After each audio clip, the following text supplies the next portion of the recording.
उठाते हैं।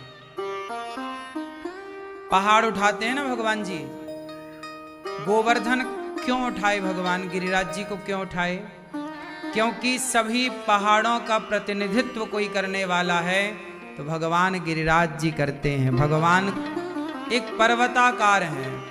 आपने एक चौपाई सुनी होगी, भयं पर्वताकार शरीरा, भयं पर्वता, ये चौपाई हनुमान जी के लिए प्रयोग है, लेकिन भगवान पर्वत के आकार में भी हैं। अब जैसे बद्रीनाथ में कौन है?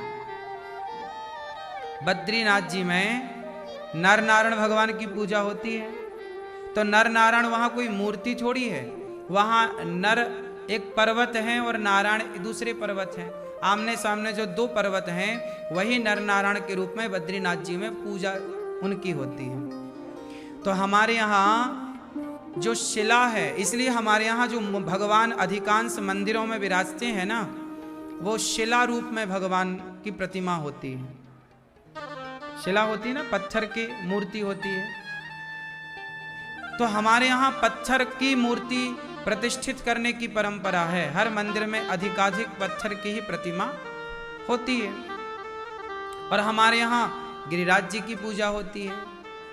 तो भगवान ने गिरिराज जी उठाकर समाज को यह मैसेज दिया कि देखो, तुम्हारी माँ है चेतन, आत्मा है तुम्हारी माँ, चेतना है तुम्हारी माँ, तुम्हारी माँ, तुम्हारे पिता, चींटी, हाथी, सब चेतना से भरे हैं। तो मैं चेतन जीव मैं भी हूँ, चेतना के साथ भी हूँ। और जो जड़ है, जड़ मीन्स पत्थर, पत्थर जड़ है, तो जड़ से लेकर चेतन तक सब में कौन समाया है?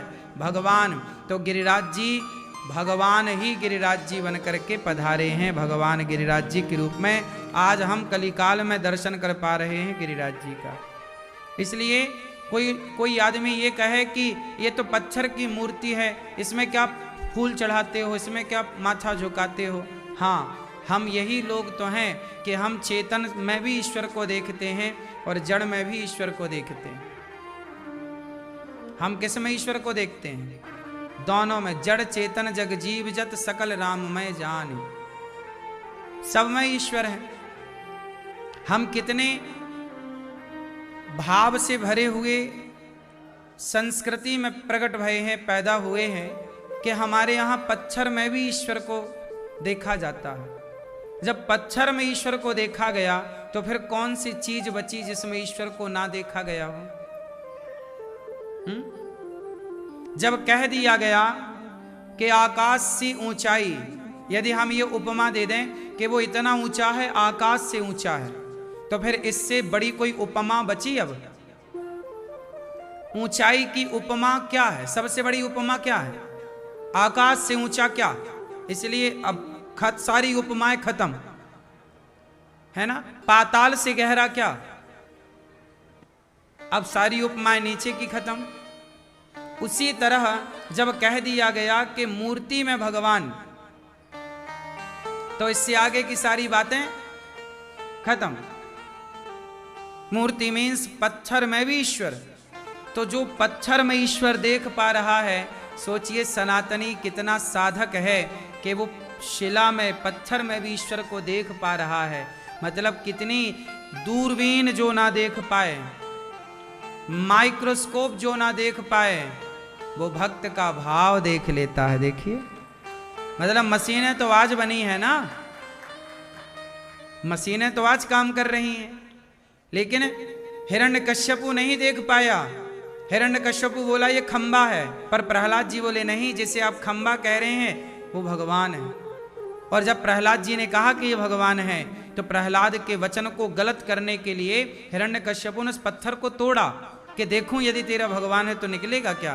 तोड़ा तो भक्त के वचन को सत्य करने के लिए भगवान खंबे से प्रकट हो गए। मतलब हिरण्यकश्यपु जो नहीं देख पा रहा है, प्रहलाद वो देख पा रहे हैं। बात समझ में आई? संसार का व्यक्ति जो नहीं देख पाता, वो भक्त देख लेता है। इसलिए भक्ति की दृष्टि सांसारिक व्यक्ति की दृष्टि से ज्यादा है। इसलिए कहते हैं कि ये नजरिया चाहिए। ये नजरिया कब डेवलप होता है? ये नजरिया कब आता है? कैसे आता है? ये नजरिया आता है भगवत प्रेम से, भगवान के चरणों में समर्पण कर देने से यह नजरिया प्राप्त होता है। इसलिए मेरा सीधा भाव यही आपसे प्रार्थना करने का है कि आप बिल्कुल परेशान ना होकर यहाँ वहाँ आप बिल्कुल सही दिशा में चल रहे हैं, ईश्वर की ओर चल रहे हैं, ईश्वर के पद चिन्हों पर चल रहे हैं, आप सही दिशा में चल रहे हैं। आज गिरिराज जी को भगवान ने स्थापित किया, नंद बाबा को वरुण देवता ले गए। आज गोपियों ने भगवान को पुकारा। गोपियों ने कहा प्रभु हम रोज आपको पुकारते हैं, क्या कभी आप हमें नहीं पुकारोगे? भगवान यही तो कहते हैं, भक्त यही कहता है, भक्त कहता है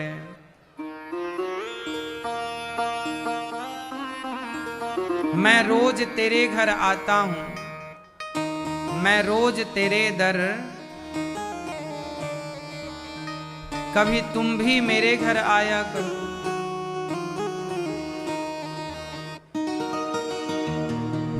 मंदिर में रहते हो भगवन, कभी बाहर भी आया जाया करो। मंदिर में रहते हो भगवन, कभी बाहर भी आया जाया करो। मैं रोज तेरे दर आता हूँ, कभी तुम भी मेरे घर आया करो। गोपियाँ बोली प्रभु कभी आप भी तो आओ, हम रोज तुम्हें पुकारती हैं, हम रोज तुम्हें भजती हैं, कभी तुम भी तो हमें पुकारो। तब गोपियों के भाव को देखकर आज पहली बार गोविंद ने बांसुरी उठाई और गोपियों को पुकारा।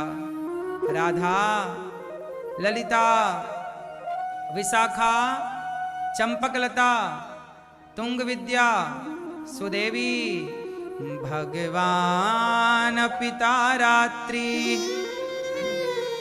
शरदोत्फुल्ल मल्लिका, वीक्षरन्तुं मनश्चक्रे योग मायामुपाश्रितः। आज भगवान कृष्ण ने योग माया का आश्रय लेकर आज भगवान ने शरद पूर्णिमा की रात्रि को बांसुरी बजाई और गोपियों को बुलाया, आओ सखियो आज हम तुम्हारे संग रास रचाएंगे, आज हम तुम्हें मिलेंगे। तुमने कहा ना कि प्रभु कभी हमें मिलोगे क्या, आज हम तुम्हें मिलेंगे। तो आज भगवान मिल रहे हैं किसे? गोपियों को। आज गोपियों की भक्ति सफल हो रही है, आज गोपियों की यात्रा पूरी हो रही है। जिंदगी की यात्रा तब पूरी होती है जब परमात्मा की प्राप्ति हो जाए, तब पूरी हो जाए। नदी का बहना तब तक चालू रहता है जब तक समुद्र को नहीं पा जाती, और समुद्र को पा जाती है तो नदी की यात्रा पूरी हो जाती है। हम जीवात्मा की यात्रा भी तब तक है जब तक परमात्मा की प्राप्ति ना हो जाए। जब भगवान मिल जाएंगे तो फिर सब कुछ मिल गया। गोपियों ने आज जब सुना कि कृष्ण ने पुकारा है, गोपियां काम कर रही थी, बांसुरी बजाकर बुलाया भगवान ने, राधा आओ, ललिता आओ, विशाखा आओ। गोपियां काम कर रही थी। दोहंत्यो भी अयुः काश्चित् दोहम हित्वा समुत्सुका। गाय धो रही गोपियां, आंगन लीप रही गोपियां, बच्चों को दूध पिला रही गोपियां, अपने अपने काम में बिजी थी गोपियां। सारा काम छोड़ छोड़ कर गोपियां कृष्ण की ओर बढ़ पड़ी, दौड़ पड़ी। मेरे कृष्ण मुझे पुकार रहे हैं, मेरे कृष्ण मुझे पुकार रहे हैं। सारा काम धाम छोड़कर गोपियां दौड़ पड़ी, कृष्ण कृष्ण कृष्ण कृष्ण। काम को स्थगित कर दिया गोपियों ने, काम छोड़ दिया। भगवान के आगे किस काम की आवश्यकता थी? काम कितना मायने रखता है? काम काम जब तक रहेगी जिंदगी फुर्सत ना होगी काम से। जब तक जीवन है ना, काम काम काम। लोगों को फुर्सत नहीं मिल रही है, ना तो लोग अपने लिए समय निकाल रहे हैं, ना तो भगवान के चिंतन के लिए समय निकाल रहे हैं।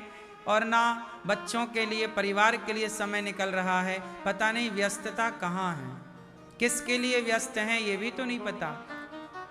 अच्छा बताओ, लोग इतने व्यस्त हैं, चलो व्यस्त होना अच्छी बात भी है, फ्री होना गलत बात भी है कि दिन भर प्रपंच करते रहें फ्री होके, वो भी तो गलत है। लेकिन व्यस्त हो आप लोग तो मैं इस बात से सहमत हूं कि व्यस्त होना अच्छा है, पर मुझे ये तो बताओ कि व्यस्त कहाँ हो, किसके लिए हो। मेरा सवाल आप सबसे है, आप लोग व्यस्त हैं, बताओ किसके लिए व्यस्त हैं, किसके लिए व्यस्त हो? हाँ, परिवार के लिए। उस परिवार के लिए व्यस्त हैं आप, जो परिवार, जो बच्चे कल बड़े होकर ये कहेंगे आपसे कि माँ तुमने हमारे लिए किया ही क्या है। बाप से कहेगा बेटा तुमने हमारे लिए किया ही क्या है, और आप सारी जिंदगी व्यस्त हैं उन्हीं के लिए जो कल आपसे ये सवाल करेंगे कि तुमने हमारे लिए क्या किया है। जिस दिन ये सवाल आपसे पूछा जाएगा ना, उस दिन आपको लगेगा कि मैंने कुछ नहीं पाया, मेरे दोनों हाथ खाली के खाली हैं। और बात सच्ची है, तुम दुनिया के लिए कुछ भी कर लो, दुनिया को खुश राम ना कर पाए, दुनिया को खुश माता सीता ना कर पाई, दुनिया को खुश भगवान कृष्ण ना कर पाए, हम जैसे करोड़ों आएंगे तो भी दुनिया वाले खुश ना होंगे। इसलिए दुनिया को खुश करने के चक्कर में ना समय ना गवाओ, आप अच्छे कर्म करते रहो, अच्छा कार्य करते रहो, और बस अच्छे कार्य करते हुए यदि खुश करना ही है तो भगवान को, जगत को नहीं, जगन्नाथ को प्रसन्न किया जाए। और थोड़ा सा समय मुनेर एकांत जीवन है। यदि सुख चाहते हो, आप कितने लोग सुखी होना चाहते हैं बताओ, सुख कहाँ है? कितने लोग सुखी होना चाहते हैं? हाथ उठा लो। आज मैं सुखी होने का मंत्र आपको दूंगा। सुखी होना चाहते हो? कहाँ है सुख बताओ। हाँ, सुखी होना है तो क्या करना पड़ेगा बोलो। सुखी होना है तो स्वयं को समय देना पड़ेगा। किसे समय देना पड़ेगा? स्वयं को। स्वयं को मतलब थोड़ी देर एकांत में अकेले बैठो, जहां केवल आप हो और भगवान हो। एकांत में बैठकर ध्यान लगाओ, आंखें मूंदो, आंखें बंद करो और भगवान से बातचीत करो। आप जी भर के भगवान से बातें करो। ऐसा भाव रखो कि भगवान आपके सामने हैं और आपकी हर बात वो सुन रहे हैं। जी भर के रो लो भगवान से कुछ कहकर, जी भर के हंस लो भगवान से कुछ कहकर। कोई ना हो, केवल आप, मेरे मन की या मैं जानूं या वो जाने। मुनेर एकांत जीवना। एकांत थोड़ा देर रहो, आंखें बंद करके भगवान से बातें करो, भगवान से बातें करो। कुछ कहो। आप ये मानते हो कि हम कह रहे हैं वो सुन थोड़ी रहे ना, आप यहीं तो रॉन्ग हो गए ना, यहीं तो गलत हो गए। आप ये क्यों भाव बनाते हो कि भगवान सुन नहीं रहे? भगवान क्या नहीं सुन रहे हैं ये बताओ। तुम्हारा दिल धड़क रहा है, क्यों आवाज आ रही है उसकी? दिल धड़कता है, उसका कोई शोर है? उसके शोर को आप नहीं सुन पा रहे हैं, लेकिन आपको बताऊं, आपके दिल की धड़कन को भी ईश्वर सुनते हैं। इतने बारीक कान हैं भगवान के। बात सही है कि गलत है? अणोर अणियान महतो महियान, बिनु पग चलहि सुनहि बिनु काना। भगवान आपके धड़कते हुए दिल की आवाज भी सुन लेते हैं। आप अंदर क्या कह रहे हैं, क्या सोच रहे हैं, वो भी भगवान सुन रहे हैं। इसलिए ये मत कहो कि भगवान सुन थोड़ी रहे। भगवान सब कुछ सुनते हैं और भगवान सब कुछ देखते हैं। इसलिए एकांत में बैठो, कोई ना हो, आपके सामने भगवान हो, या फिर मंदिर जाओ, कोई ना हो, एक भगवान जी हो, एक आप हो, बस कहो अपनी बात, जो कहना है भगवान से खुल के कहो। हे प्रभु किससे कहें, आप ही बताओ, इसलिए आपसे कहने आ गए। किसके आगे रोएं, किसके आगे रोएं? रोया मैं बहुत जग के आगे, तेरे आगे रोना बाकी है। रोया मैं बहुत जग के आगे, तेरे आगे रोना बाकी है। मैं सबका होकर देख चुका, एक तेरा होना बाकी है। सबका होकर देख चुके, एकांत में बैठो, भगवान से ढेर सारी बातें करो।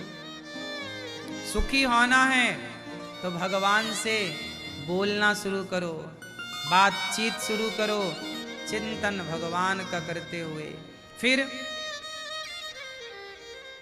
आंखें खोलो, आंखें खोल करके संसार के लिए काम करो। व्यवहार संसार में करना ही पड़ता है, क्या करें हम, करना ही पड़ेगा काम। काम के बिना कैसे गुजारा होगा किसी का?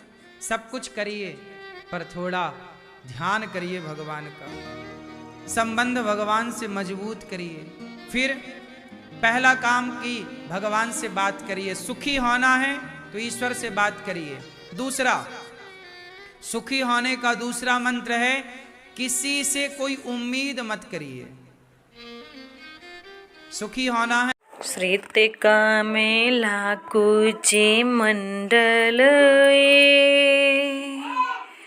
मंडल धृत कुंडल दिनमणि मंडल मंडन भवखंडन कलते ललित वान माल कलते ललित वान माल। जय जय देव हरे, जय जय देव हरे। दिनमणि मंडल मंडन भवखंडन रघुकुल नलने दिनेश, रघुकुल नलने दिनेश। जय जय देव हरे, जय जय देव हरे। कालिया विषधर गंजन, कालिया विषधर गंजन